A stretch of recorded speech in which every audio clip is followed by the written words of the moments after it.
Metode pendeteksian pelacak oleh positron emisi tomografi dilakukan dengan bantuan senyawa-senyawa yang aktif dalam proses biologis, misalnya glukosa, oksigen, atau air, dan telah diberi label radioaktif. Hasil direkonstruksi dengan metode hingga terbentuk citra yang menggambarkan proses biologis yang ingin mengubah aktivitas kimiawi yang abstrak menjadi citra 2 dimensi atau bahkan 3 dimensi yang mudah diidentifikasi oleh mata. Positron emitting yang paling sering digunakan adalah isotop dari karbon, nitrogen, oksigen, dan fluor yang hampir mirip dengan zat kimia yang dihasilkan oleh tubuh. Positron emisi tomografi merupakan metode visualisasi metabolisme di dalam tubuh kita menggunakan radioisotop pemancar positron. Nah, oleh karena itu, citra atau image yang dihasilkan akan menggambarkan fungsi dari organ tubuh kita. Positron emisi tomografi scan ini banyak digunakan untuk mendeteksi kanker, masalah jantung, dan gangguan otak, serta masalah sistem saraf pusat seperti Alzheimer, epilepsi, depresi, dan Parkinson. Adapun prinsip kerja dari positron emisi tomografi ini yaitu dengan membangun sistem pencitraan medis gambar 3D dengan mendeteksi sinar gamma radioaktif yang akan dikeluarkan pada saat glukosa atau radioaktif itu akan disuntikkan ke dalam tubuh pasien yang kemudian akan dicerna dan akan diserap oleh jaringan yang memiliki aktivitas lebih tinggi seperti pada tumor aktif. Berikut merupakan peran PET positron emission tomography dalam diagnosis dan juga evaluasi lesi paru. PET-CT memiliki peran penting dalam membantu diferensiasi jinak dan juga lesi ganas. Dengan lesi yang aktif secara metabolik lebih mungkin mewakili keganasan.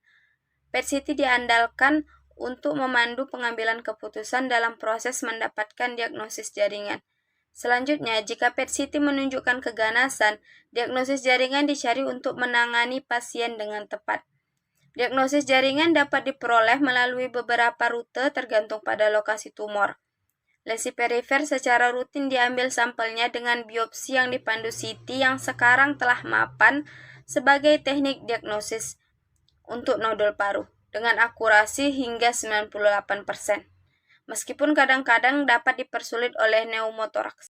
Peran PET-CT dalam mengevaluasi respon terhadap pengobatan, di mana pemindaian PET-CT tidak selalu hanya dilakukan sebagai tes satu kali dan dapat digunakan untuk melacak penyakit dari waktu ke waktu, terutama untuk menilai dampak terapi onkologis, yaitu kemoterapi dan radioterapi pada pencitraan CT konvensional.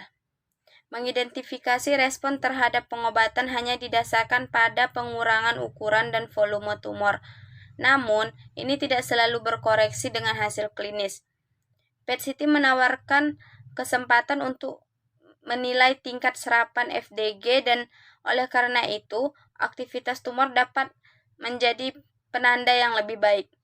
Penurunan penyerapan FDG seperti yang terdeteksi pada PET-CT ditemukan koreksi dengan hasil yang lebih baik dan merupakan penanda respon yang efektif terhadap kemoterapi.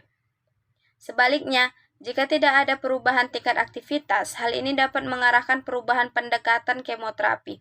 Telah dilaporkan bahwa bukti serapan FDG tinggi setelah siklus kemoterapi pertama berkorelasi dengan prognosis yang lebih buruk dibandingkan pasien dengan serapan FDG rendah, dengan kelangsungan hidup rata-rata 12 bulan dibandingkan dengan 34 bulan.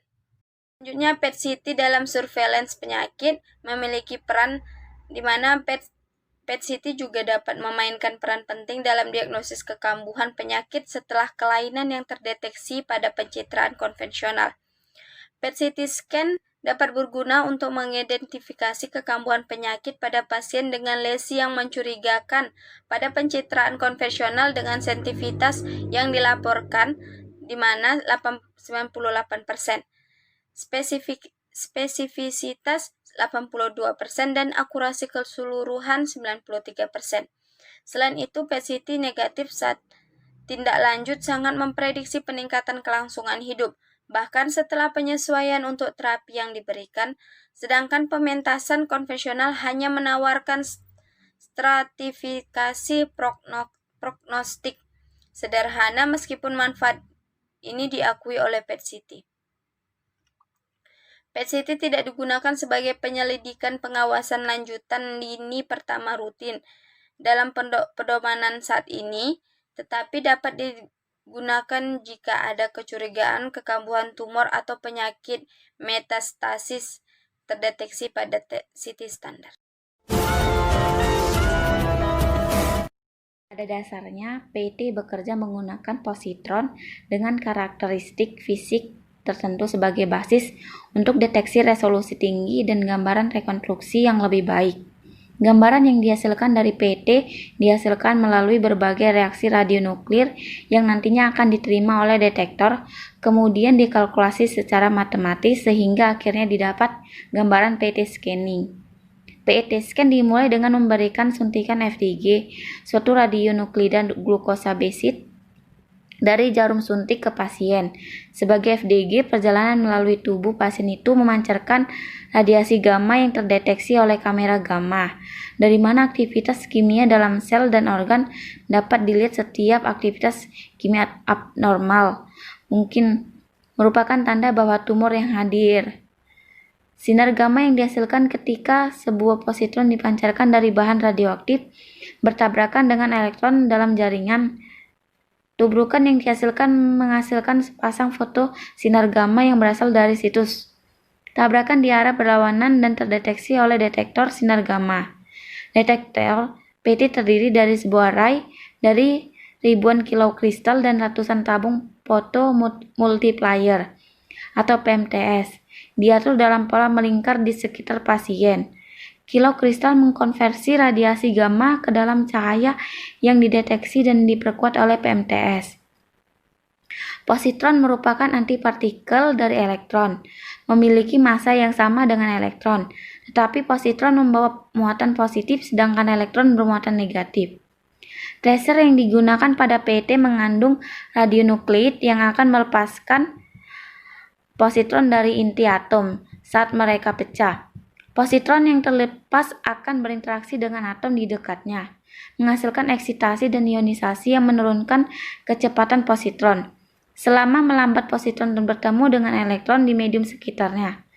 Pertemuan positron dan elektron ini menyebabkan positron dan elektron saling meniadakan karena sifatnya yang antipartikel. Pertemuan kedua massa ini menghasilkan energi foton. Selama proses ini dihasilkan 2 foton 511 kilo elektron volt yang dilepaskan 180 satu dengan yang lainnya. Pelepasan ini ditangkap oleh detektor sebagai coincidence.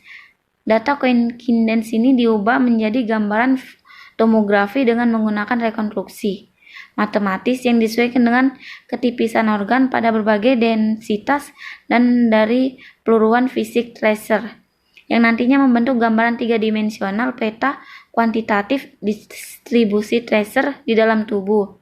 Selama proses PET ini dilakukan 2 macam scanning, yaitu emission scan yang merefleksikan emission foton dan dari dalam tubuh setelah injeksi tracer, dan ancillary transmission atau attenuation scan yang terlihat seperti CT scan resolusi rendah yang digunakan untuk mencocokkan absorpsi foton oleh organ.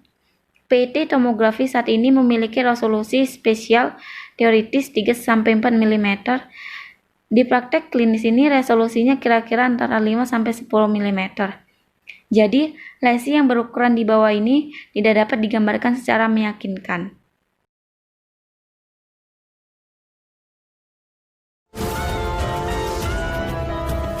Saya akan menjelaskan tentang hasil pencitraan dari jurnal yang telah kami pilih. Pengambilan gambar tersebut melalui CT scan. Gambar tersebut menunjukkan adanya tumor di lobus kanan atas dengan nilai serapan standar maksimum yaitu 19,4. Gambar tersebut menunjukkan adanya pembengkakan sebesar 5 mm di stasiun 4R yang berdekatan dengan vena azygos dan juga vena cava superior. Gambar berikutnya diambil melalui PET-CT, yaitu kombinasi antara positron emission tomography dan juga computed tomography. Nilai serapan standar maksimum yang didapat yaitu 9,7. Hal tersebut membuktikan adanya sel tumor yang didapat dari pengambilan sampel dengan teknik endobronchial ultrasound. Jika PET-CT ini tidak dilakukan, maka pembengkakan pada N2 dapat terlewat. Dari hasil pencitraan, didapat target tidak normal dikarenakan terdapat tumor. Untuk mengetahui sel tersebut normal atau tidaknya, dilihat dengan metode fitur FO untuk mengambil ciri berdasarkan karakteristik histogram citra. Fitur ini memunculkan nilai keabuan piksel pada citra. Ada beberapa parameter ciri, antara lain adalah mean, variance, weakness, kurtosis, dan entropi setelah melalui beberapa tahapan baik pelatihan maupun pengujian.